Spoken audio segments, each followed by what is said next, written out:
শ্রী শ্রী ঠাকুর, শ্রী শ্রী মা ও স্বামীজি মহারাজের শ্রীচরণে আমাদের সকলের সাষ্টাঙ্গ প্রণাম নিবেদন করে আমাদের আজকের অধিবেশন শুরু করছি।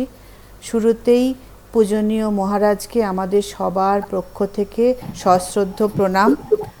আমাদের আজকে অনেক দিন পরে, 8 মাস পরে মহারাজের ক্লাস আবার শুরু হচ্ছে এবং আমরা আজকে থেকে একটা স্বামী শারদানন্দজি মহারাজের পত্রমালা এই সিরিজটা শুরু করতে যাচ্ছি। তো আমাদের আলোচনা শুরু হওয়ার আগে আমাদের রুমা ঘোষ দি আমাদের একটি গান গেয়ে শোনাচ্ছে। দিদি। মহারাজ শুরু করব? হ্যাঁ, অপেক্ষায় পাপ কেটে যায় কলুষ ধুয়ে ঠাকুর তোমার নামে, পাপ কেটে যায় কলুষ ধুয়ে ঠাকুর তোমার নামে। জোয়ার ভাটা উতাল সাগর, জোয়ার ভাটা উতাল সাগর তোমার পায়ে থামে, ঠাকুর তোমার নামে। পাপ কেটে যায় কলুষ ধুয়ে ঠাকুর তোমার নামে।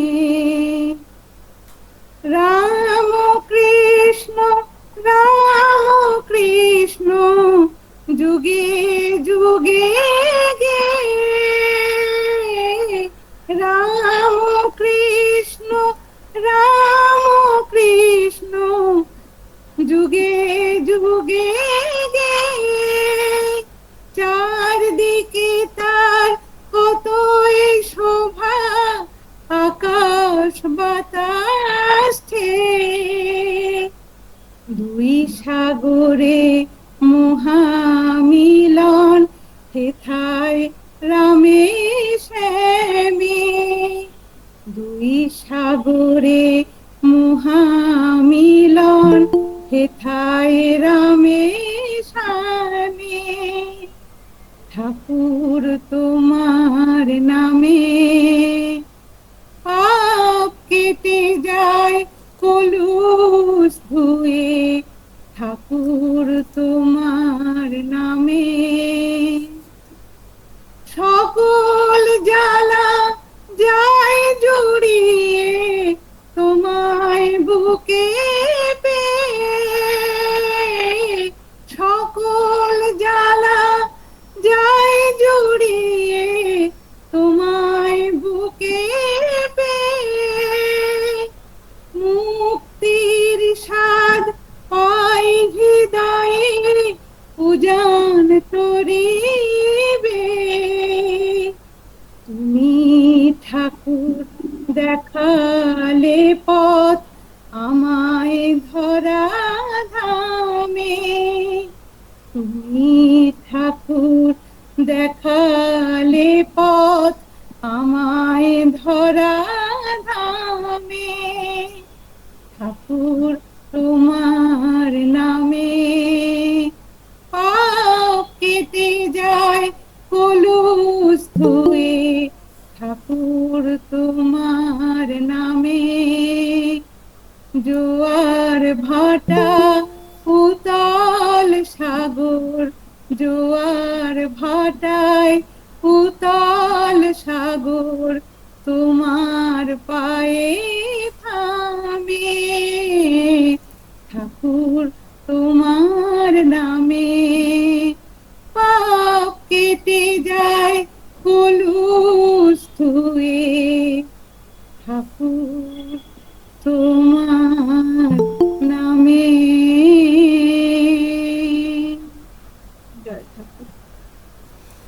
খুব সুন্দর। মহারাজকে অনুরোধ করছি, মহারাজ আমাদের আজকের অধিবেশন শুরু করুন।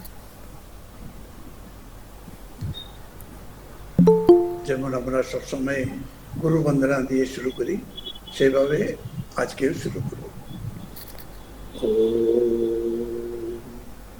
अखंड मंडलाकारं व्याप्तं येन चराचरं तत्पदं दर्शितं येन तस्मै श्री गुरवे नमः। हरि ओम। ओम नमो भगवते रामकृष्णाय। জিজ্ঞাসুর এই সেশনে এসে আমার খুব ভালো লাগছে।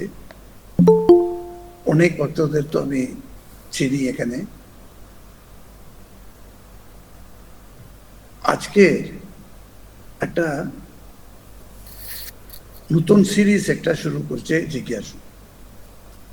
অবশ্যই আপনারা যদি লিস্ট অফ বুকস যদি দেখেন জিজ্ঞাসু গ্রুপের কি কি পাঠ হয়েছে, আমি অনেক সময় তোমাদের বলি শুধু আমার টকের সময় তোমরা এসে তারপরে লুপ্ত হয়ে যাও, এটা কিন্তু ঠিক না। জিজ্ঞাসুতে তোমরা যদি মেম্বার হয়ে যাও তখন ডেইলি ওদের প্রোগ্রাম থাকে, 1 আওয়ার প্রোগ্রাম। সেই ডেইলি প্রোগ্রামে আজ পর্যন্ত এই 3 বছরে কত কিছু পড়া হয়েছে, কত কিছু ডিসকাশন হয়েছে। শুধু মহিলারাই আসেন এটাতে, তো মহিলারা মিলিয়ে ওখানে বসে একটা ডিসকাশন যেটা করেন সেটা কিন্তু খুবই ভালো। তো সেই জন্য আমি বলি অনেকে তোমরাও এটা জিজ্ঞাসুর মেম্বার হয়ে যাও। অন্তত সাপোজ সপ্তাহে 5 দিন যখন ওদের সৎসঙ্গটা চলে, 2 দিন তোমরা নাও আসতে পারলে, 3 দিন তো তোমরা আসতে পারলে, সেটাতে একটা ভালো লাগবে। তো এটাতে চন্দ্রানীর সঙ্গে যখন ডিসকাশন হলো কি নিয়ে আমরা এই সৎসঙ্গটা আমরা করব, তখন লেটার্স নিয়ে একটা কথা উঠলো। তখন আমি বললাম শরৎ মহারাজ মানে শারদানন্দ মহারাজের পত্রগুলি আছে না, সেটা আমরা কেন না পড়ি। সেটা পড়তে পড়তে আমরা অনেক কিছু পাবো। সেটাই আমরা ভাবছিলাম এই লেটার্স বইটা পড়ি। আমি অবশ্য চন্দ্রানীকে কাছে জিজ্ঞেস করব এই বইটা কি পিডিএফ কপি তোমার কাছে আছে? যদি থাকে ওটা এখানে যদি মেসেজে তুমি দিয়ে দাও, ওই পিডিএফ কপিটা অনেকে ডাউনলোড করতে পারবে। যদি এটা ইন্টারনেটেও পাওয়া যাচ্ছে। এই বইটার নাম হচ্ছে পত্রমালা। মালা মানে গার্ল্যান্ড, আমরা জানি পুষ্পমালা বলি না, সেরকম পুষ্পমালা যেমন হয় পুষ্প দিয়ে, এটা হচ্ছে পত্র দিয়ে 1 2 3 4 মানে পত্র দিয়ে ওটা নিয়ে একটা গ্রথি করা একটা মালা। সো পত্রমালা বলে এটার নাম আছে। খুব সুন্দর বই এটা। তার আগে আমরা এই পত্রমালার বইয়ের ভিতরে যাওয়ার আগে আমরা শারদানন্দ মহারাজ সম্বন্ধে 2-1টা কথা আমরা চিন্তা করি। কেননা ঠাকুরের 16 জন আমরা বলি যারা ডাইরেক্ট ডিসাইপলস, সেই 16 জনের মধ্যে শারদানন্দ মহারাজও আছে। তো শরৎ মহারাজের এক সেকেন্ড,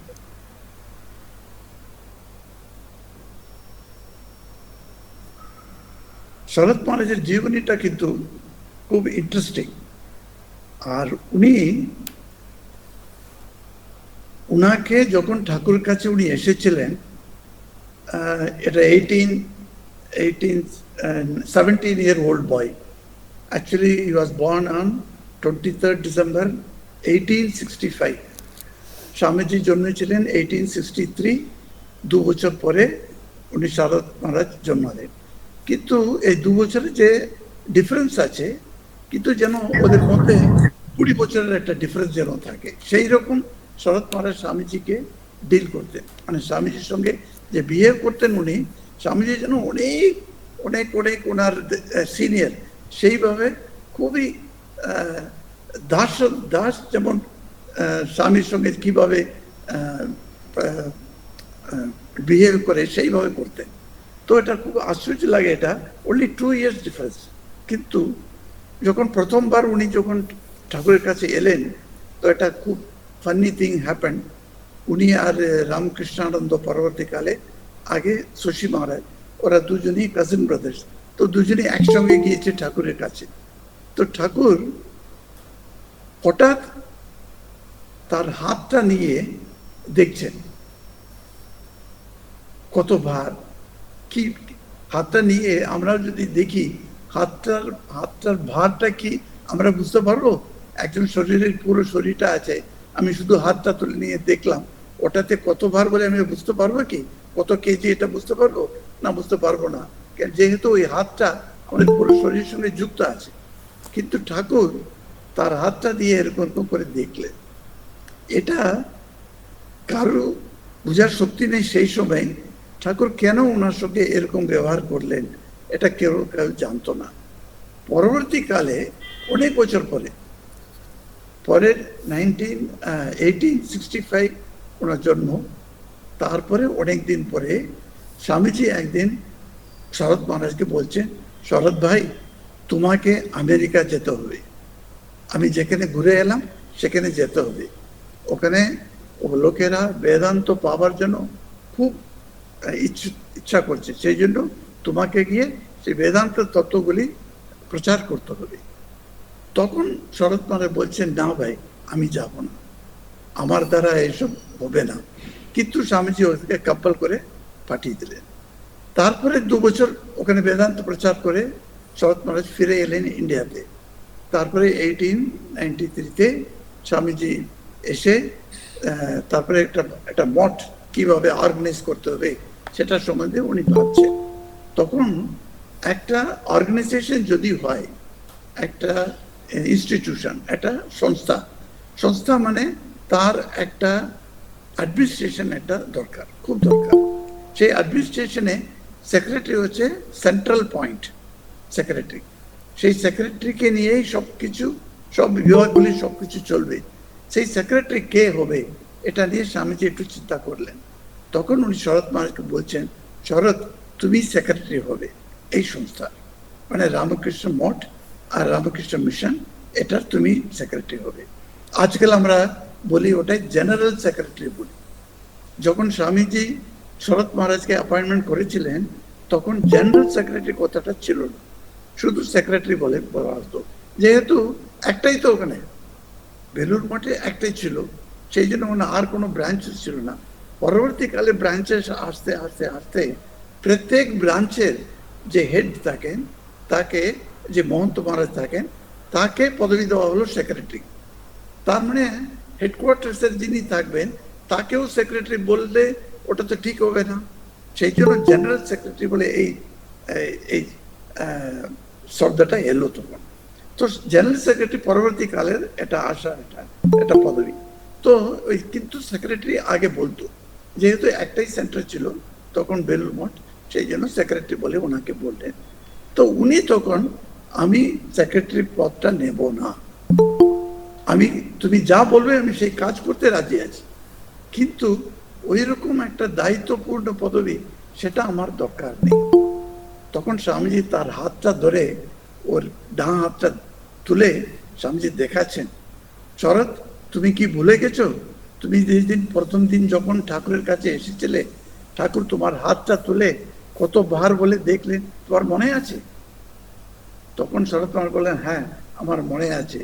এই যে তো এই পরবর্তীকালে তুমি এত বড় একটা ভার নিতে পারবে কি না, সেটাই তো টেস্ট করলেন ঠাকুর। সেই টেস্টটা কি বেকার হয়ে যাবে? না, তোমাকে এই পদটা নিতেই হবে। তখন উনি অ্যাকসেপ্ট করলেন। তারপর সেক্রেটারি হিসাবে অনেক দিন ছিলেন। কতদিন ছিলেন আশ্চর্য লাগবে। তখন 30 বছর, 3 decades বলা হয়, actually 1 year less, exactly calculate করলে 29 years উনি সেই সেক্রেটারি পদে উনি আসীন ছিলেন। শুধু তা নয়, রামকৃষ্ণ মিশনের একটা গতি, এটা প্রথমে একটা সেন্টার হলো বেলুর মঠে, কিন্তু বেলুর মঠ থেকে আরো অনেক সেন্টার হচ্ছে অন্য অন্য জায়গাতে। সেই জায়গাগুলি বিস্তারিত হতে হতে হতে আজকের দিনে দেখলে কত সেন্টার, মোর দেন 300 সেন্টার্স পুরো সারা বিশ্বের জুড়ে আছে রামকৃষ্ণ মঠ আর রামকৃষ্ণ মিশন। এই যে 300 সেন্টার যেটা হলো, তখন শরৎ মহারাজের সময় নিয়ারলি 40 সেন্টার্স হয়েছিল। এই 40 সেন্টার্সের মধ্যে তুমি দেখবে সে একটা কিভাবে কাজ আমরা করব, কিভাবে এই সঙ্গটা কিভাবে নিয়ে যাবেন, আগে কিভাবে নিয়ে যেতে হয়, এই সংখ্যাটা যদি আরো বাড়ে, যেমন আজকে দিনে 300, তাহলে এটা 500 হতে পারে। আরো কত সেন্টার লিস্টের মধ্যে, হেডকোয়ার্টার লিস্টের মধ্যে আছে, যারা আমাদের কাছে আপিল করে রেখেছে আমাদের সেন্টারটা নিন, আমাদের সেন্টারটা নিন। আশ্চর্য লাগবে, আজকেই একটা নতুন সেন্টার ইনাগুরেট হলো। আপনারা নিশ্চয়ই খবর পেয়েছেন, প্রেসিডেন্ট মহারাজ আজকে রামেশ্বরম গিয়ে, কোথায় রামেশ্বরম, আমাদের ভারত দেশের একদম কোণেতে লাস্ট সমুদ্রের 3 সমুদ্রের মাঝখানে আছে, সেই রামেশ্বরমে গিয়ে উনি একটা সেন্টার আজকে ফাউন্ডেশন স্টোন দিয়েছেন। তার মানে দেখুন, আজকেও একটা সেন্টার নতুন হয়েছে। এত যে এটা তো প্রচার হবেই, ঠাকুরের কথাটা বাইরে প্রচার হতে পারে না তা তো নেই। আমরাও যদি না করি একদিন, কিন্তু ঠাকুরের নিজেই করে যাবে, সেই জন্য আমাদের ওটা নিয়ে কোনো প্রবলেম নেই। এই প্রচার হচ্ছে, এটা কি লাইনে যাবে, এই সংখ্যাটা কিভাবে বাড়বে, কিভাবে যাবে, এটা নিয়ে এটা প্রথম আমাদের একটা নির্দেশিকা বলা হয় না, সেটা দিয়েছেন শরৎ মহারাজ। সেই জন্য শরৎ মহারাজকে আমরা সবসময় খুব ভালো করে ওনাকে ভাবি, ওনার সম্বন্ধে। উনি কত রকম দীর্ঘ দর্শন থাকলে উনি ওইরকম ডিসিশন নিতে পারতেন। ওনার যে 30 বছর কালে এই সঙ্গের অ্যাডমিনিস্ট্রেটিভ হেড হিসাবে উনি যখন ছিলেন, অনেক রকম অসংখ্য প্রবলেমস, সমস্যা এলো। সেই সমস্যা শুধু সঙ্গের নিয়েই এসেছে তা নেই, সঙ্গের বাইরে থেকেও এসেছে, আর সঙ্গের ভিতরেও এসেছে। বাইরে যেমন উদাহরণটা বলা হয়, যেমন ব্রিটিশরা আমাদের সাধুদের নিয়ে একটু কাটাকো করলো। ওরা কি করলো, এরা হচ্ছে রেভলিউশনারি, তাই সেই জন্য এই সাধু বেশে এরা রামকৃষ্ণ মঠে গিয়ে থাকে, কিন্তু আমাদের এগেনস্টে ওরা কাজ করছে। এইভাবে ভাবলো, এটা হচ্ছে বাইরের থেকে প্রবলেমটা। আর ভিতর থেকে প্রবলেম সাধুদের মধ্যে, ইতিমধ্যে অনেক সাধু বেড়ে গেছে, সাধু ব্রহ্মচারী এসে গেছে, তারা কিভাবে নিজেদের সেন্টারে থাকবে, ওটা নিয়ে প্রবলেম অনেক কিছু এসেছে। সেইগুলি নিয়ে উনার মাথা ব্যথা করা বাবরে। তো এইরকম অনেক রকম সমস্যা নিয়ে ওইগুলি উনি তখন, সেই সময় উনি যে ডিসিশনটা নিলেন, সেই ডিসিশনকে আজকাল আমরা পড়ে দেখি, যখন অবাক হয়ে যায়, বাবরে কত দূর উনি, কত বছর এক্সট্রা উনি চিন্তা করতে পেরেছেন, এটাই আশ্চর্য লাগে। এটা কিছুই ঠাকুরের কৃপা না থাকলে এগুলি হতো না। সেই জন্য উনি এই জেনারেল সেক্রেটারি হিসাবে উনি ছিলেন অনেক বছর, সেটা একটা পার্ট, কিন্তু উনার যে অসম্ভব ভক্তি শ্রী মায়ের উপরে, সেটা কিন্তু আমাদের ভোলা যায় না। উনার জন্যই শ্রী মা কত যে কষ্ট পেয়েছিলেন আগে, উনার জন্যই শ্রী মায়ের কিছু সুখ হলো। যে এখানকার মানে বাস্তব সময়তে দেখা হয়, উনি যেভাবে মায়ের উপরে ইন্টারেস্ট নিয়ে মায়ের জন্য একটা বাড়ি তৈরি করলেন, তার নাম উদ্বোধন করা হলো, সেই উদ্বোধন পত্রিকাও শুরু হলো ওখান থেকে। সেখানে মায়ের জন্য একটা বাড়ি, ওটা মায়ের বাড়ি বলে আমাদের মধ্যে পরিচিত, তাই না? আমরা কেউ উদ্বোধন বলি না। উদ্বোধন মানে ওই যে নিউজ পেপার যেখানে থাকে, নিউজ সেই ম্যাগাজিন, সেই বিল্ডিং উদ্বোধন বলে। কিন্তু এটাতে যেখানে মায়ের পুজো হয়, সেখানে সেটা মায়ের বাড়ি বলা হয়। সেই মায়ের বাড়ি তৈরি করলেন কে?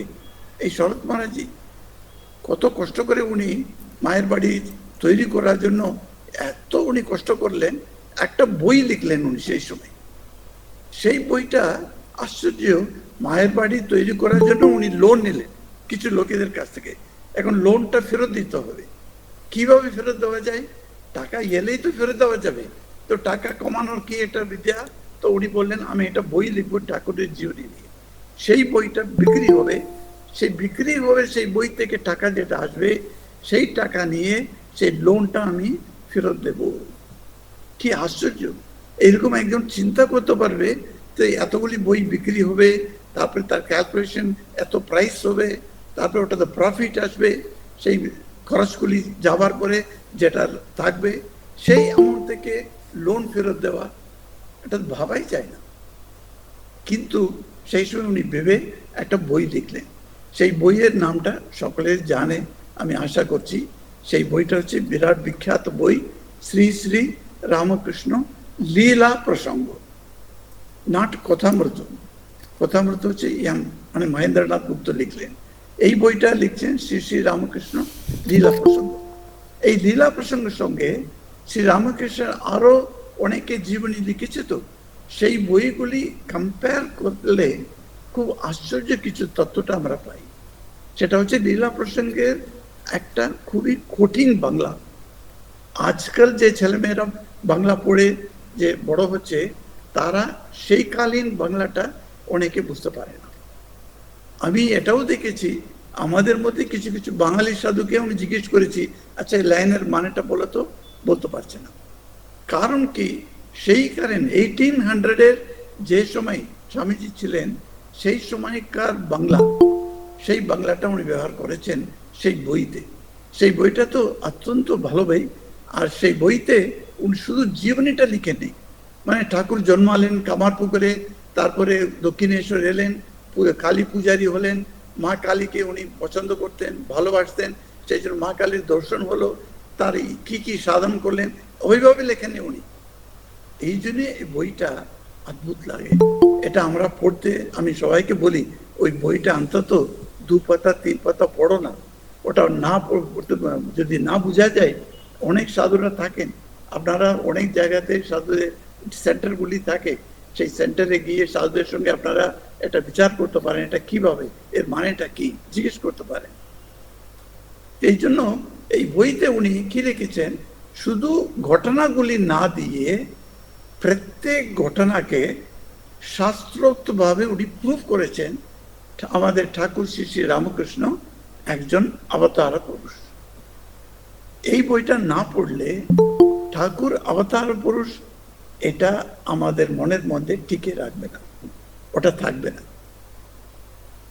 যেহেতু একটা আমি শুধু ডিক্লেয়ার করলাম ইনি অবতার পুরুষ, এরকম বলে দিলাম, কিন্তু ওটা আমি বিশ্বাস করতে পারি। আমার মা বাবা বলেছে আমাকে ঠাকুর শ্রীরামকৃষ্ণ হচ্ছেন অবতার পুরুষ, ঠিক আছে, আমি ভেবে নিলাম, মেনে নিলাম। কিন্তু আমার বুদ্ধির মধ্যে ওটা কি চিরস্থায়ী থাকবে না থাকবে না। আমার পরবর্তীকালে যখন আমি বড় হব, তখন পরবর্তীকালে আমি সাধনা যখন করব, জপ ধ্যান নিয়মিত করব, তখন আমি কিছু অনুভূতি পাই, সেই অনুভূতিগুলি আমি ঠিক ঠিক বুঝতে পারবো না পারবো না। যেহেতু ওই শাস্ত্রোক্ত ভাবে কিভাবে ঠাকুরের যে সাধনাগুলি এসেছে, এটা না বুঝলে ওইটা বোঝাটা একটু অসুবিধা হবে। সেই জন্য গুরু দরকার আছে সেই সময়। আর সেই সময় দেখবেন তখন আপনার 50টি বয়স, তখন আপনার গুরু নেই, উনি সুস্থ শরীরে নেই, তখন আপনি অন্য কোনো মহারাজের কাছে যেতে হবে। তো আজকাল তো জানেন আমরা খুব বিজি থাকি প্রত্যেক সেন্টারে, তো সকালের অতটা সময় থাকে না যে মহারাজ রিটায়ার করেছেন, সময় আছেন, সেই রকম দেখে আপনার কাছে ওনার কাছে যেতে হবে, তখন পড়তে হবে বইটা। এইগুলি আজকাল কিন্তু সুবিধা হয়েছে, ইউটিউবে এই শ্রী শ্রী রামকৃষ্ণ লীলা প্রসঙ্গের বই নিয়েই অনেক সাধুরা এখন প্রবচন দিচ্ছে, সেইগুলি ইউটিউবে এসে গেছে। তো যদি আমি কোনো একটা পেজের 28 নম্বর পেজে 4 লাইন আমি বুঝতে না পারি, আমি সেই ইউটিউবে গিয়ে দেখে বুঝতে পারি। সেই জন্য ওটা বইটা পড়ার খুব দরকার আছে। এসে মায়ের এটা দেখলাম আমরা, এইগুলি ছোট ওই 10 মিনিটের মধ্যে আমরা ওনার জীবনীটা আমরা একটু দেখলাম। তো উনি লিখেছেন এই বইটা। এখন আমি বলবো মালবিকা নেই, চন্দ্রানীকে, এই বইয়ের তুমি পড়তে শুরু করতে পারো। স্টার্ট উইথ উৎসর্গ। মহারাজ আমাদের নীলাঞ্জনা পড়বে বলেছে আজ। আচ্ছা, নীলাঞ্জনা পড়বে, ঠিক আছে। এনিওয়ান?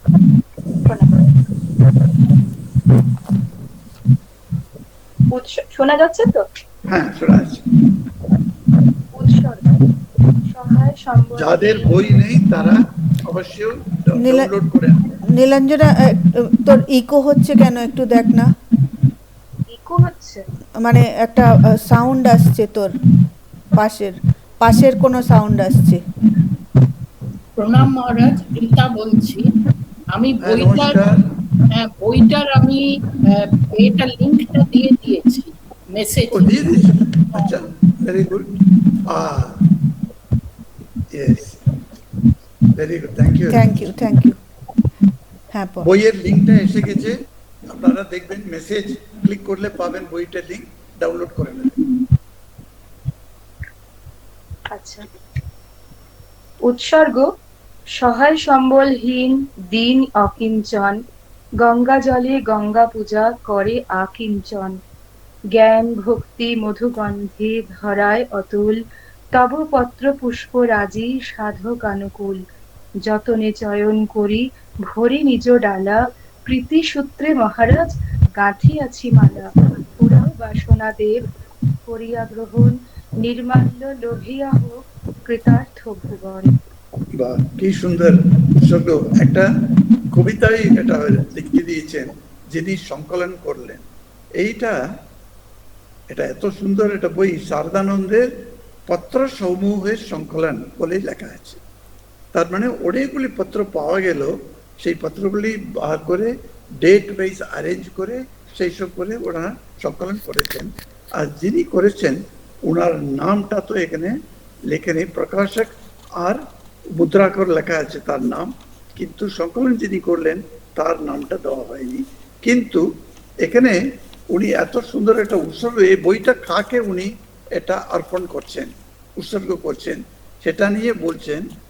সহায় সম্বলহীন দিন অকিঞ্চন মানুষ আমরা, আমাদের বুঝতে হবে এরা কে, এই সহায় সম্বলহীন, তারপরে দিন, তারপর অকিঞ্চন। তার না কিঞ্চন মানে নন ডিসক্রিপ্ট, ইংলিশে বলে না নন ডিসক্রিপ্ট, কিছুই নেই লোকটি, এরকম বলে অকিঞ্চন।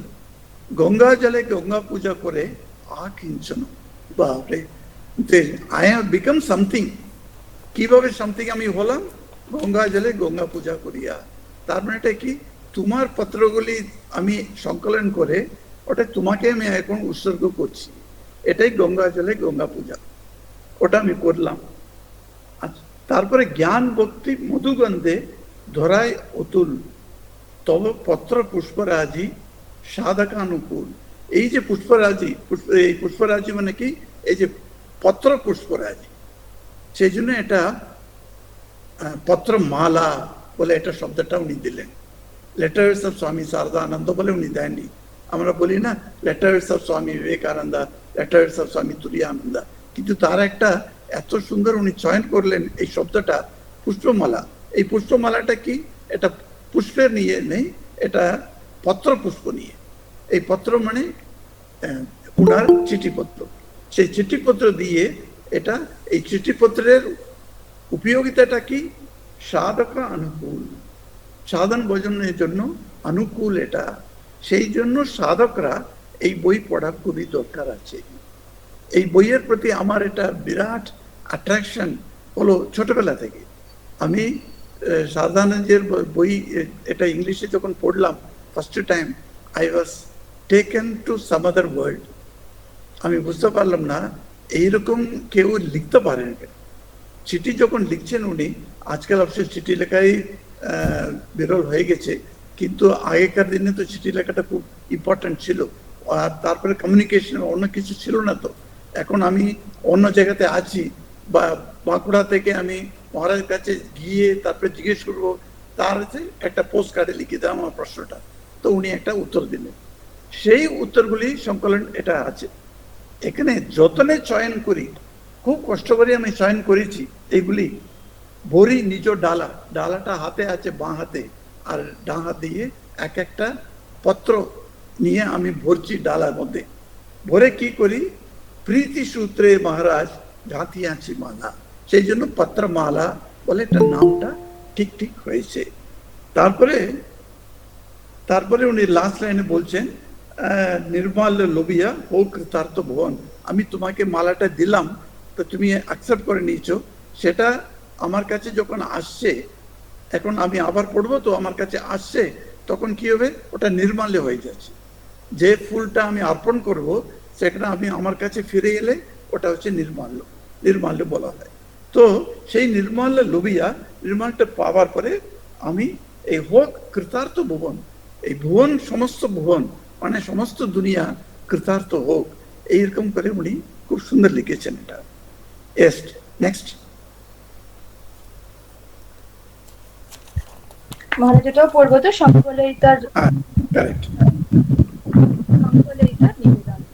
স্বার্থপর সংসারের ভোগ লোলুপ মত্ততা ও ব্যস্ততার মধ্যে এমন দুই একটি জীবন কদাচিৎ দেখিতে পাওয়া যায়, যাহাদের প্রায় সকল কার্যই পরার্থে অথবা শ্রী ভগবানের প্রীত্যর্থে অনুষ্ঠিত বলিয়া প্রতীত হইয়া থাকে।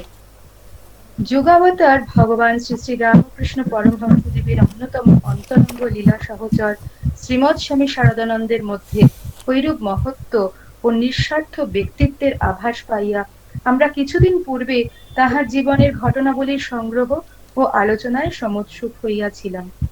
ওই কার্যে হস্তক্ষেপ করিতে যাইয়া তল্লিখিত অনেকগুলি পত্র হস্তগত হয় এবং ইহাদের মধ্যে শক্তিপূর্ণ লোক কল্যাণকর বহু উপাদান সঞ্চিত রহিয়াছে দেখিতে পাইয়া পত্রগুলি সর্বসাধারণে প্রকাশ করিবার ইচ্ছা বলবতী হইয়া উঠে। এইরূপে পত্রমালার সংকলন কার্য আরব্ধ হইয়াছিল। এই প্যারাতে ইম্পর্টেন্ট পয়েন্ট আমাদের বুঝতে হবে। উনি বলে দিয়েছেন শারদানন্দ মহারাজ কি রকম লোক। উনি বলছেন দুই একটি জীবন কদাচিৎ দেখিতে পাওয়া যায়। এইরকম জীবন কিন্তু সাধারণভাবে সবসময় আমরা দেখতে পাই কি না, না পাওয়া যায় না। সেই জন্য বলছেন উনি এমন দুই একটি জীবন কদাচিৎ দেখিতে পাওয়া যায়, তাদের মধ্যে শারদানন্দ মহারাজ একজন। তার মানে যে লেখক, যে চিঠিপত্রগুলি যিনি লিখেছেন, তার একটা ব্যক্তিত্ব সম্বন্ধে আমাদের একটা ধারণা করতে হবে। তিনি কে না জানলে ওনার পত্রটার যে মহত্বটা আমরা বুঝবো কি করে? সেই জন্য স্বামীজির লেটার্স পড়ার আগে আমরা বলি স্বামীজির জীবনীটা প্রথমে পড়ো। স্বামীজির জীবনী পড়ে স্বামীজির সম্বন্ধে একটা আইডিয়া হয়ে গেলে তারপরে ওনার এই যে লিখিত যে লেটার্সগুলি পড়া যায়, তখনই ওটা বুঝতে সুবিধা হবে। এইরকম শারদানন্দ মহারাজ সম্বন্ধে উনি এটা বলছেন। হ্যাঁ, তারপরে এটা ইম্পর্টেন্ট পয়েন্ট এই প্যারাগ্রাফে। শ্রী রামকৃষ্ণ সংঘের অন্যতম গঠয়িতা ও পরিচালক এবং শ্রী রামকৃষ্ণ মিশনের আজীবন সম্পাদক রহিতাবসর স্বামী শারদানন্দের পত্রগুলির মধ্যে নিরর্থক বাগাড়ম্বর একেবারেই দৃষ্ট হইবে না। প্রশ্নোত্তর দানকালে শেষ জীবনে আমরা তাহাকে যেরূপ দেখিয়াছি, ওই প্রকার অযথা বাক্য প্রয়োগ সম্পূর্ণরূপে তাহার স্বভাব ও রুচি বিরুদ্ধ ছিল। জিজ্ঞাসু ব্যক্তির সন্দেহ ভঞ্জন ও কল্যাণ কামনা এবং একান্ত সহানুভূতি হইতে প্রত্যেকটি কথা নিঃসৃত হইত। পত্রগুলির মধ্যে এইভাবে ব্যতিক্রম দৃষ্ট হইবে না। বাবরে, এটা এই পত্রগুলির আমি পড়বো, তার বিশেষত্বটা কি? শুধু শারদানন্দ রামকৃষ্ণের শিষ্য ছিলেন আর উনি মহান ছিলেন সেই জন্য পড়বো, না অন্য কিছু বিশেষত্ব আছে? এটা পড়তে গেলে সেই ভাষাটা এমন হতে হবে সেটা আমি বুঝতে পারি, তাই না? যদি না বুঝতে পারি আমি ওটা পড়ে কোনো লাভ হবে না আমার। সেই জন্যই বলছেন ইনি যেটা লেখা, অরিজিনাল লেখা শ্রী শ্রী রামকৃষ্ণ লীলা প্রসঙ্গ, সেই বইয়ের যে বাক্যগুলি আপনারা পড়ুন, তারপরে ওনার পত্রটা পড়ুন, কি ডিফারেন্স। ওটা কিন্তু জেনারেল পাবলিকের জন্য একটা to the general audience of the world ওটা লেখা হলো। আর এটা হচ্ছে পার্সোনালি ইন্ডিভিজুয়ালাইজড লেখা, চিঠি লেখা টু দ্যাট পার্টিকুলার স্বামী আর ভক্ত, তাকে উনি লিখছেন চিঠিটা। সেই জন্য এখানে বাক্য প্রয়োগের সম্পূর্ণরূপে কোনো আড়ম্বর ছিল না বলছে। তার মানে খুব আপনি সেন্টেন্স নিয়ে খুব একটা লিটারারি টাইপ অফ রাইটিং ওটা ছিল না। কি রকম ছিল ওটা? মানে জিজ্ঞাসু ব্যক্তি সন্দেহ বর্জন, দ্যাট ইজ হচ্ছে ইম্পর্টেন্ট। তার সন্দেহটা তার দূর করতে হবে, শুধু তা নেই তার কল্যাণ হতে হবে সেই চিঠিটা পড়ে। একান্ত সহানুভূতি হইতে, এই সহানুভূতি নিয়ে উনি লিখেছেন এই চিঠিটা। এই জন্য এই পত্রগুলির আমাদের পড়ার দরকার আছে। নেক্সট। পত্রমালার প্রায় সকল পত্রই জিজ্ঞাসু শিষ্য অথবা তৎস্থানীয় ব্যক্তিদিগকে লেখা। সাধন পথের বিবিধ সন্দেহের নিরসন করিয়া প্রবর্তককে আশু লক্ষ্যে উপস্থিত হইবার প্রেরণা ও উৎসাহ দান করিয়া বাধা বিঘ্নে মুহ্যমান নিরাশ প্রাণে আশীর্বাদ ও অভয় দানাদি দ্বারা আশা ও শক্তি সঞ্চার করিয়া তাহাদিগকে যথার্থভাবে পরিচালিত করিবার জন্য ওই সকল পত্র লিখিত হইয়াছিল।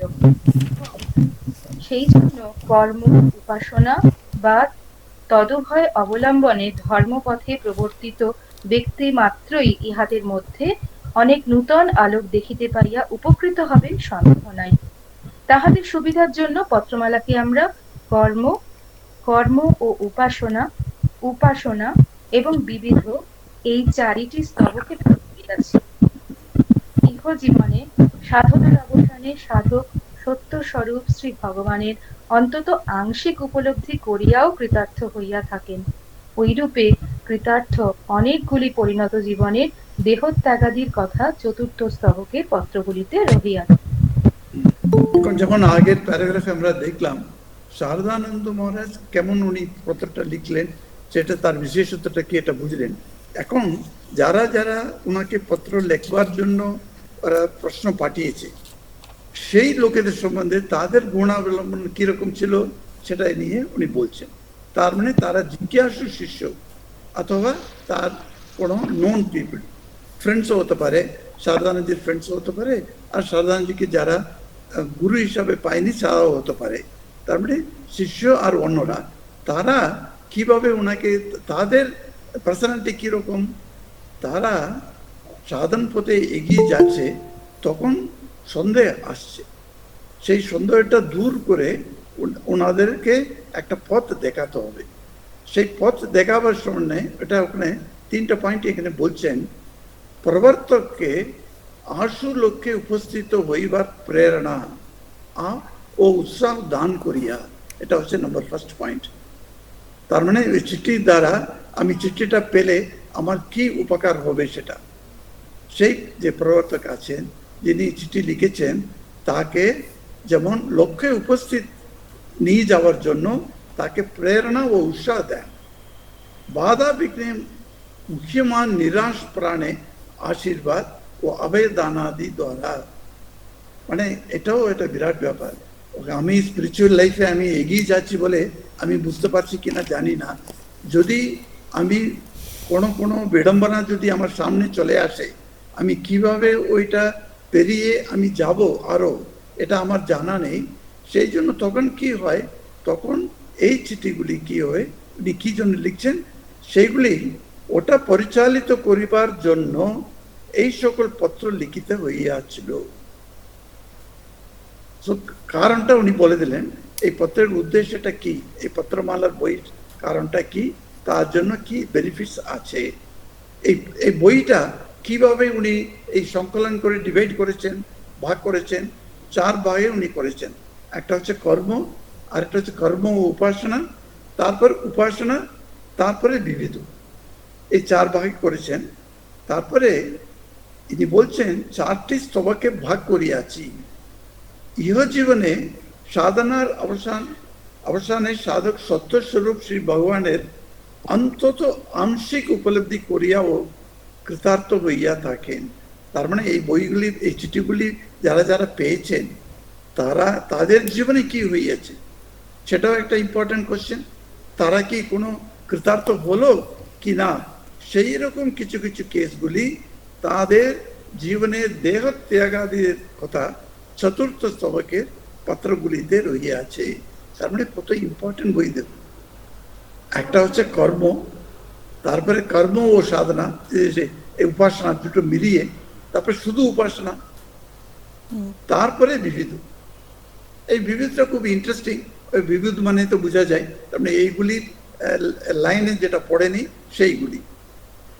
তারপরে এই জন্য তারপরে লাস্ট যেটা আছে 5th পয়েন্ট, যে 5th পার্ট, সেটা ভেরি ইম্পর্টেন্ট পয়েন্ট। সেটা কিছু কিছু লোকের নিশ্চয়ই যোগদান করে এগিয়ে গিয়ে তাদের কিছু সাধনা করে কিছুটা পেয়েছে, তারা ভগবানের একটা উপলব্ধি, কিছু আংশিক উপলব্ধিও পেয়েছে ওরা, এটাই বলছেন। সেই রকম লোকেরা তাদের এই রূপে কৃতার্থ, যারা এরকম আংশিক রূপে পেয়েছেন, তাদের পরিণত জীবনের এভলভড জীবন, পরিণত মানে এভলভড, অত এভলিউশন হাই স্টেটে আছেন ওরা, সেই রকম লোকেদের দেহ ত্যাগাদির কথা চতুর্থ স্তবকের পত্রগুলিতে রইয়াছে। S continue. পত্র মধ্যে সহজেই মানুষের আত্মপ্রকাশ হইয়া পড়ে বলিয়া অনেক পাঠক হয়তো পত্রমালার মধ্যে স্বামী শারদানন্দের ভিতরে মানুষটির অনুসন্ধান করিতে পারেন, কিন্তু সর্বভূতে শ্রী ভগবানের প্রকাশ উপলব্ধি করিয়া অপূর্ব প্রেমে তাহাদের সেবায় তিলে তিলে আত্মদানে অগ্রসর অভিমান গন্ধমাত্র শূন্য যাহার জীবনে আত্মনিষ্ঠা বা আত্মপ্রকাশের বিন্দুমাত্র ভাবও কেহ কখনো দেখে নাই, অথচ সেই জন্যই যাহার মধ্য দিয়ে শ্রী ভগবানের গুরু শক্তি করুণার উত্তীর্ণ হইয়া বহু লোকের কল্যাণ সাধন করিয়াছিল, সেই লোকোত্তর মহাপুরুষ স্বামী শারদানন্দের কোমল কঠোর চরিত্রের সমস্ত পরিচয় মাত্র এক শ্রেণীর লোককে কিন্তু পত্রমালার মুষ্টিমেয় পত্রে পাইবার যায় না। তবে তাহার প্রেম কোমল ব্যক্তিত্বের সহিত পাঠক পুস্তকের পত্রগুলিতে আংশিকভাবে পরিচিত হইবেন বলিয়া মনে হয়। এই প্যারাতে আরেকটা ইম্পর্টেন্ট পয়েন্ট উনি তুলে ধরছেন। আমরা এক একটা চিঠি পড়তে থাকি, তখন আমরা বলবো উনি চিঠির মধ্যে নিজেকে আত্মপ্রকাশ করেছেন, নিজেকে প্রকাশ করেছেন, ঠাকুরকে কিন্তু বড় করে উনি বলেননি। এইরকম একটা ওনার উপরে একটা চার্জ আনা যেতে পারে। সেখানে এরকম যদি আমরা যদি ভাবি ভুলবশত, তখন ওটা নিরসন করার জন্য এই প্যারাগ্রাফে ভেরি ইম্পর্টেন্ট পয়েন্টটা বলছেন। ওনার শারদানন্দ মহারাজের পার্সোনালিটি কি ছিল? অপূর্ব প্রেম ঠাকুরের প্রতি, শ্রী ভগবানের প্রকাশ উপলব্ধি করিয়া অপূর্ব প্রেম ছিল ওনার। তারপরে তাদের সেবায় তিলে তিলে আত্মদান অগ্রসর, বাবরে। তারপর অভিমান গন্ধমাত্র শূন্য, যাহার জীবনে আত্মপ্রতিষ্ঠা আত্মপ্রকাশের বিন্দু মাত্র ভাব কেউ কখনো দেখে নাই, এটা ক্লিয়ারলি ডিক্লেয়ার করে দিচ্ছে। যদি কোনো জায়গাতে আত্মপ্রকাশ তোমরা পেয়ে থাকো, তার মানে তার কারণটা কি বলুন তো? কেউ যার কাছে বই আছে, সেই সেন্টেন্সটা যারা পড়তে পারেন তারা এটা বিচার করতে পারেন। খুব ইন্টারেস্টিং পয়েন্ট বলছেন।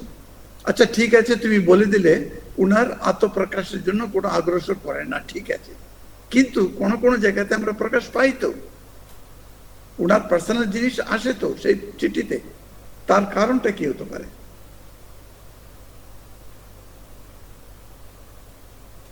এনিওয়ান?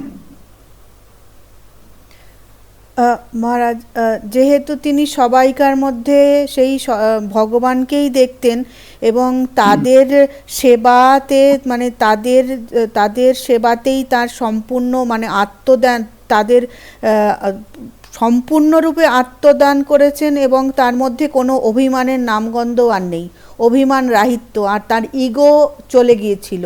কাজেই সেই জন্য চিঠির মধ্যে তাকে আর খুঁজে পাওয়া যাচ্ছে না। সবাই না না, তা নেই। তাকে কল্যাণ সাধন উনি উনার মধ্যে আত্মপ্রকাশ উনি করেননি, এটা আমি মেনে নিলাম। যেমন লেখক বলছেন, সংকলনকর্তা বলছেন, উনার মধ্যে কোনো আত্মপ্রকাশ করার উনার কোনো ইচ্ছা ছিল না, করেনি। কিন্তু কোনো কোনো চিঠিতে এসেছে তো, তার একটা কোনো কারণ থাকবে। সেই কি কারণ, সেটা সেই লাইনে আছে। বহু লোকের কল্যাণ সাধনার উদ্দেশ্যে এখানে লেখা তার আছে। একটু আগে, তার একটু আগে সেই সেন্টেন্সে দেখো, খুব সুন্দর একটা শ্রী ভগবানের গুরু শক্তির প্রকাশ। কারেক্ট কারেক্ট কারেক্ট, সেটাই হচ্ছে ইম্পর্টেন্ট। সেই ভগবানের গুরু শক্তি যখন এসে যায়, তখন উনি যেখানে যেখানে আমি বলে উনি আমাদের বুঝাচ্ছেন চিঠিতে, সেই আমিটা আমরা কিভাবে নিতে হয়? শারদানন্দ বলে নিতে নেই, শারদানন্দ বলে নিতে নেই, সেই গুরু শক্তি, ভগবানের গুরু শক্তিটা ওখানে কাজ করছে। যেমন আমরা গীতাতে বলি না, যেখানে শ্রীকৃষ্ণ যখন আহম বলেন, সেই আহমটা শুধু বসুদেবের ছেলে বলে হ্যালো প্লিজ প্লিজ ক্লোজ, এই তুমি ওটা কেটে দাও না। তো ওইরকম নিতে নেই, যেখানে উনি উনার যে বড় আমি যেটা বলি আমরা, যেটা দি বিগার সেলফ, সেটা নিয়ে উনি বলছেন I can save you, I can take you, etcetera etcetera. উনি যেটা বলছেন সেখানে আহম যেটা আছে, সেই আহমটা আত্মাকে যেটা ওটা মানছে ওটা, কিন্তু এখানে সেটা বলছেন। অথচ উনি বলছেন দেখে নেই, ঠিক আছে, আত্মপ্রকাশের বিন্দু মাত্র ভাব কেউ দেখে নেই, আমরা মেনে নিলাম, তবু অথচ সেই জন্যই যাহার মধ্যে দিয়া সে ভগবানের গুরু শক্তি করুণার অবতীর্ণ হলো, সেই গুরু শক্তির রূপে উনি নিজেকে প্রকাশ করেছেন, এটা আমাদের বুঝতে হবে।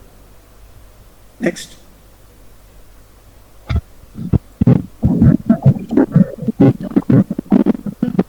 একত্র গ্রথিত করিয়া সমুদায় পাঠকের সম্মুখে উপস্থাপন করার ইচ্ছা রইল অলৌকিক। কারেক্ট। তো এটা হচ্ছে যে ইন্ট্রোডাকশন অ্যাবাউট সারদানজি মহারাজ। ডাইরেক্টলি আমরা এখন পত্রতে যেতে পারি। সেই পত্রতে ফার্স্ট আর সেকেন্ড পত্রতে আমরা উই ক্যান বিস্তৃতভাবে ডিসকাশন করাও যায়, নাও করা যায়, বিকজ ইটস ভেরি সিম্পল পত্র। কিন্তু নীলাঞ্জনা, তোমার mic is not properly working. Many places I can hear শোনা যাচ্ছে না মহারাজ? some sound is coming as if something your mouse is being moved. Mouse movement করলে টেবিলের উপরে যে আওয়াজ আসে না, নয়েজ আসছে, খুব নয়েজ আসছে তোর, একটা একটা মানে তুই কথা না বললেও একটা আওয়াজ আসছে, একটা ওই ব্যাকগ্রাউন্ড একটা নয়েজ, ইকো, যেরকম অন্য আর একটা ডিভাইস থাকলে হয় সেরকম। অন্য ডিভাইস তো আছে। হ্যাঁ, হতে পারে, সেই জন্য হয়তো ইন্টারফারেন্স হচ্ছে একটা। তোর ফোনটা অন আছে না মনে হয়। হ্যাঁ, ওই জন্য অন্য ডিভাইসের জন্য বোধহয় ইন্টারফারেন্স হচ্ছে। যদি নাম কিছু মনে করিস তাহলে সোমা আমাদের চিঠি দুটো পড়তে পারে।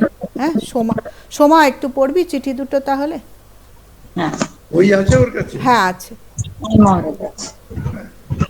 1 নম্বর চিঠি থেকে পড়ছি। শ্রী শ্রী রামকৃষ্ণ শরণম। সোমা, তোমার পড়ার আগে আমি একটা প্রশ্ন আমাদের অডিয়েন্সকে জিজ্ঞেস করছি। এই যে ইন্ট্রোডাকশনের মধ্যে কোনো কিছু তাদের সন্দেহ কিংবা কিছু আরেকটা পয়েন্ট আমাদের ক্লিয়ার হয়নি, এইরকম কিছু থাকলে এখন বলতে পারেন, otherwise we can straight proceed to চিঠিস। ওকে, কেউ নেই, ইউ ক্যান স্টার্ট।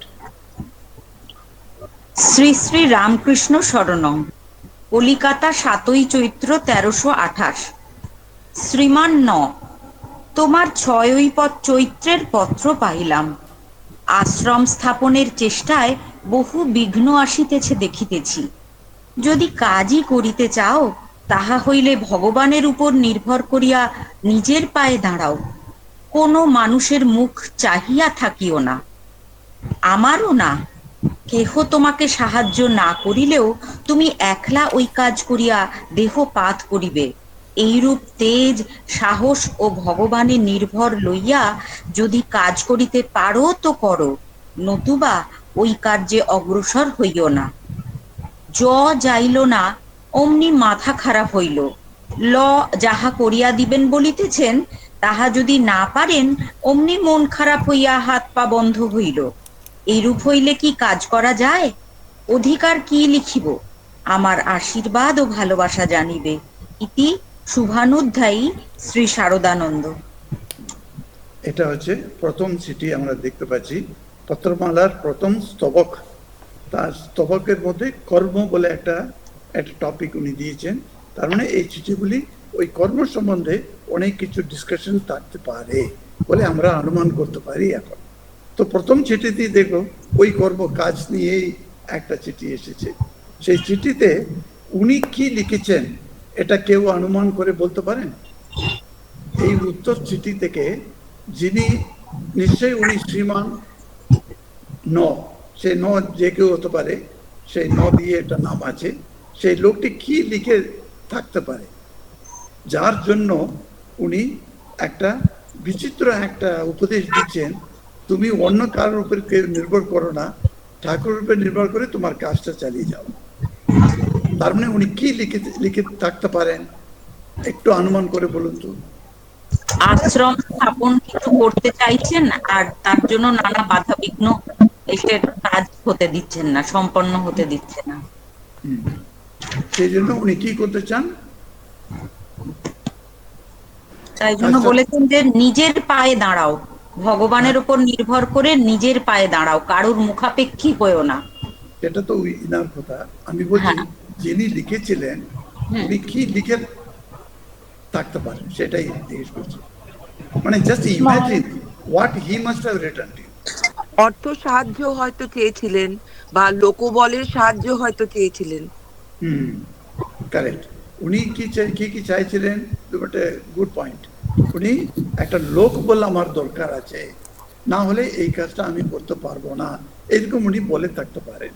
আর বিঘ্নগুলি যেটা প্রথমে লেখা আছে, বিঘ্নগুলি অনেক আসছে, সেই বিঘ্নগুলি তো আমি চ্যালেঞ্জগুলি নিতে পারছি না, ডিল করতে পারছি না, আমার সাহায্য দরকার আছে, লোক বল দরকার আছে, সেই জন্য আপনি কিছু পাঠান, এরকম করে বলে থাকতে পারেন উনি। তখন উনি বলছেন তাদের কাছে আন্ডারে দুটি লোক আছে, একটা জ তারপরে ল। এই দুটি লোকের সম্বন্ধে উনি একটা মন্তব্য রাখেন। জ যাইলো না, অমনি মাথা খারাপ হইল। তো সে ওখান থেকে বেরিয়ে যায়নি, কিন্তু মাথা খারাপ হয়ে পড়ে আছে ওখানে। সেই রকম লোকেও ইনাকে দেখতে হবে। আর ল কিভাবে কিরকম আছে, ওই ল দিয়ে উনি বলেছেন, উনি কিছু প্রমিস করেছেন, উনি কিন্তু সেই রকম উনি সবকিছু উনি করতে পেরেছেন কিনা বুঝতে পারছি না। উনি সেই জন্যই উনি করতে পারেননি বলে তুমি মন খারাপ করে তুমি হাত পা বন্ধ হয়ে তুমি শুধু বসে থাকবে। ঠিক আছে, আমাকে একজন বললেন, মহারাজ আপনি এখানকার বাচ্চাদের একটা টিফিন একটা সিস্টেম অ্যারেঞ্জমেন্ট করুন, আমি আপনাকে 50,000 টাকা দিচ্ছি। ঠিক আছে বলে আমি 50 টাকা নিলাম। তারপর বললো আমি এসে ওই সব কিছু ব্যবস্থা করব। তো একদিন এলেন, দুদিন এলেন, তারপর 1 মাস এলেন কিংবা 1 বছর এলেন, তারপর উনি বন্ধ হয়ে উনি এলেন না। তার মানে আমি কি বন্ধ করে দেবো কাজটা? তা তো নেই। তো আমাকে somehow that has to be run। সেই রান্নার জন্য কি করতে হবে সেটা ভাবতে হবে। সেই ভাবনাটা কিভাবে আসবে? সেই ভাবনাটা বলছেন অন্যদের উপর নির্ভর না করে তুমি ভগবানের উপরে নির্ভর করো। তোমার কাজটা এইরূপ তেজ সাহস ও ভগবানের নির্ভর লইয়া যদি কাজ করিতে পারো তো করো, যদি তুমি সেটাও পারো না, যদি মনে করো চলে এসো। এই পয়েন্টটা আজ পর্যন্ত চলছে। আশ্চর্য। আজকেও যদি কোনো মহারাজ যদি বলেন নিজের হেডকোয়ার্টার্সকে, কিন্তু মহারাজ আমি এটা পারি না, ঠিক আছে তুমি চলে এসো, আমরা দেখবো আরেকজনকে দিয়ে উদ্ধার করা যায় কিনা দেখবো। সে আরেকজন আসবে, সবকিছু কিন্তু অ্যাডজাস্ট হয়ে ভালোই চলবে। এরকম অনেক জায়গাতে আমরা দেখেছি, অনেক মঠ মিশনের যে হিস্ট্রিতে, this are all very important points for the sadhus and brahmacharis. আমাদের একটা স্পেশাল একটা ক্লাসই হয় এই পত্রগুলি নিয়ে। সেখানে বলা হয় যে দেখো, আমরা যদি ঠাকুরের উপর নির্ভর করে যদি সেবাটা যদি না চালাতে পারি, ইন দ্যাট কেস ওখানে তুমি শুধু বসে খেয়ে কোনো লাভ নেই, তুমি মঠে চলে এসো, আমরা অন্য কাউকে পাঠাবো। তো ঠিক সেই রকমই আনাদার ম্যান উইল কাম। সেই তো ঠাকুরের যে ঠিক চয়নিত লোক এরকম মনে করা যাবে, ঠিক এসে ওই আগের যে প্রবলেমগুলি ছিল সেগুলি সমস্ত যে প্রবলেমগুলি বার করে সেগুলি রিজলভ করে একটা নতুন করে চলতে থাকে।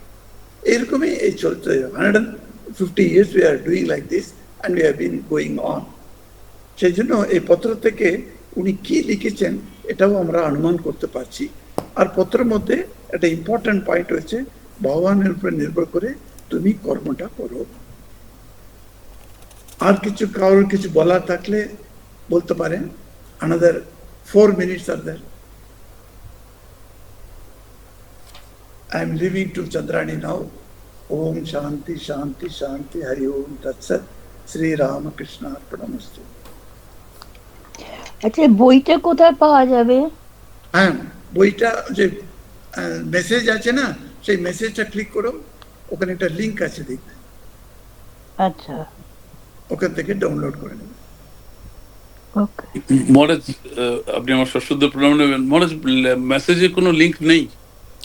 হ্যাঁ, লিংক নেই? লিংক আছে, আমি জানি না। হ্যাঁ, link possibly it has to be reposted, মানে আরেকবার পোস্ট করতে হবে হয়তো।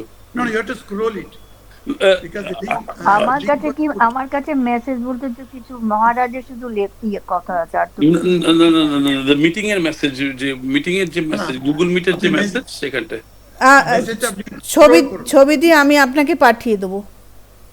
আচ্ছা খালি আমার ছবি থেকে email না, জানো তো? আমাকেও পাঠাবেন। হ্যাঁ, হ্যাঁ চন্দানি তুমি আমার ইমেল জানো? না ইমেলটা জানি না, একটু বলে দিন। কিন্তু আমি দেখলাম তোমরা লিখেছো, ইমেলটা দিয়েছো আমার। না ইমেলে দিইনি, মহারাজ আপনাকে পাঠিয়েছেন হয়তো। আর যদি কারোর কোনো প্রশ্ন থাকে তাহলে বলুন, আর কারোর যদি পিডিএফ দরকার থাকে তাহলে ওই আমার নম্বরে একটু প্লিজ পিং করবেন, আমি পিডিএফ পাঠিয়ে দেবো। আমি এখানে হ্যাঁ এখানে আছে, হয়তো যারা লেটে জয়েন করেছেন তারা লিঙ্কটা দেখতে পাচ্ছেন না। সত্যজিৎ বাবু যদি একটু আরেকবার লিঙ্কটা রিপোস্ট করেন তাহলে ভালো হয়। আমার কাছে এই মুহূর্তে একদম হাতের কাছে লিঙ্কটা নেই, আসলে আমার ফোনে আছে। আচ্ছা আচ্ছা, পিডিএফটা খুলছে না তো গো? হ্যাঁ খুলেছে, আপনি ওটা স্ক্রোল করে যান, ওটা 6 নম্বর পাতা আচ্ছা, থেকে দেখতে 6 পাবেন। নম্বরে। হ্যাঁ আচ্ছা আচ্ছা, ঠিক আছে ঠিক আছে। আচ্ছা বলছি যে চ্যাটের আমি এখানে পিডিএফটা দেখতে পাচ্ছি, তো এই চ্যাটটা শেষ হয়ে গেলে কি পিডিএফটা থাকবে?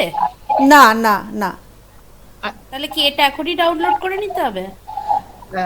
আমি একটা কথা বলতে চাই, জাস্ট গুগলে শারদানন্দের পত্রাবলী দিলেই ওটা এসে যাচ্ছে। হ্যাঁ হ্যাঁ সেটাই, ওটা ফ্রি ডাউনলোড আছে। সার্চে হ্যাঁ পেয়েছি পেয়েছি। পত্রাবলী দিন। আপনি ইন্টারনেটে জাস্ট আপনি যদি পত্রমালা স্বামী শারদানন্দ দেন তাহলেই ওটা ফ্রি ডাউনলোডেবল এসে যাবে, আপনি পেয়ে যাবেন। তাও যদি না পারেন কেউ আমাকে যদি একটু পার্সোনালি পিং করেন, আমি পিডিএফ পাঠিয়ে দেবো। আমার পিডিএফটা আমাকে একটু তোমার পার্সোনাল নাম্বারটা কি করে যোগাযোগ করব, দেবে একটু আমাকে? হ্যাঁ আমার নম্বর 988110। একটু তোমার হোয়াটসঅ্যাপে আছে? হ্যাঁ হোয়াটসঅ্যাপ আছে। আর মহারাজকে যদি আপনাদের কারোর কিছু প্রশ্ন থাকে আপনারা প্লিজ একটু হাত তুলুন, বা মহারাজকে প্রশ্ন কেউ করতে চাইলে করুন। আপনার নম্বরটা বলে দিন। হ্যাঁ আমি বলছি, কিন্তু আপনাদের মহারাজকে শুধু শুধু ডিটেন করে তো লাভ নেই, আপনারা মহারাজকে আগে যা বলবার বলে দিন, মহারাজের সঙ্গে কথা হয়ে যাক। আমার নম্বর আমি নিশ্চয়ই বলছি। মহারাজকে প্রশ্ন কারোর যদি কিছু করার থাকে তাহলে মহারাজকে আপনারা প্রশ্ন করতে পারেন। প্রণাম মহারাজ। হ্যাঁ নমস্কার। কে এখনো ফেসটা আসেনি? আমি ইন্দ্রাণী। আবার লিংকটা পেয়েছি মহারাজজি, আবার এসেছে আপনার ওই লিংকটা আবার দেখতে পাচ্ছি, মেসেজে আছে। আর আরেকটা বলছি, ওই লিংকটাতে যদি লং প্রেস করা যায় তাহলে ওটা কপি হয়ে যাবে অটোমেটিক্যালি, আর তারপরে আপনারা ওটাকে নিজেদের যেখানে ট্রান্সফার করতে চাই লিংকটা এসে যাবে। ধন্যবাদ। Very good, thank you for this. তাহলে আর কারোর কোনো প্রশ্ন নেই তো মহারাজের যদি কোনো কাছে? প্রশ্ন না থাকলে আমরা এখন কমপ্লিট করতে পারি। ওম শান্তি শান্তি শান্তি, হরি ওম তৎসৎ। শ্রী রামকৃষ্ণ অর্পণমস্তু। Thank you everyone. Durga Durga to everyone. ভালো থাকুন। প্রণাম। প্রণাম নেবেন। আচ্ছা যাদের আমার নম্বরটা যারা চেয়েছিলেন আমি আরেকবার বলছি, যদি কেউ চান 9881064443। আর এই ক্লাসটা আমাদের প্রত্যেক মাসের প্রথম বৃহস্পতিবার হবে, মহারাজের ক্লাসটা।